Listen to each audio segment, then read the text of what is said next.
Hi, Pastor Nathan Decker with your hashtag Better Together devotion for today. And this week I've been sharing different ways of growing spiritually. And what I mean by that is specifically getting closer to God, closer to Christ, closer to the Spirit, to find yourself just more aware of where God is, more aware of God in your life.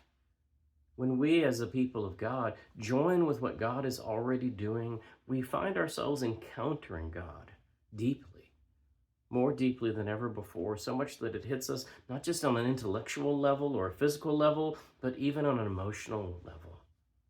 We are holistic beings who desire to be close to God. And so I say that because all of that is connected. There's a story one time I heard where the lay leader of a church was taking the pastor out for visits to the community, and they came up to one house, and they came up the driveway, and there was a four-car garage, two boats. There were several other things there, and as they walked past the window, they could see the gentleman sitting in a huge recliner, staring at a 72-inch TV, watching the game, so chugging on a beer. And before the pastor began knocking on the door, the lay leader asked, "Hey, pastor, one thing though, exactly what good news are we bringing this gentleman? He's got everything on earth comfortably. What could possibly be his need?"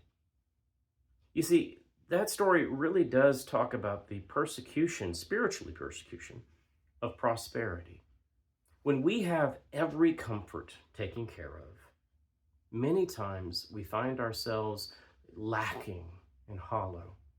I think the early church understood this, and that's where some of the practice of fasting, that is, letting go of some of the comforts of this world in order to get closer to God, I think that's where some of that comes from.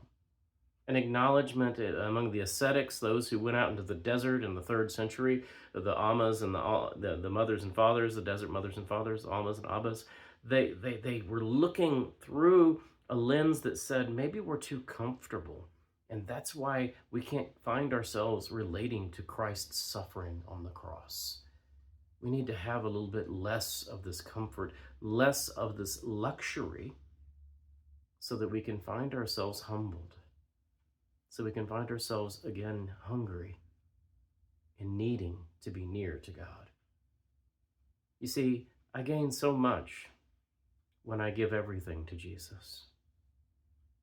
Recently on Facebook, I found a comic strip that I really thought illustrated this as well.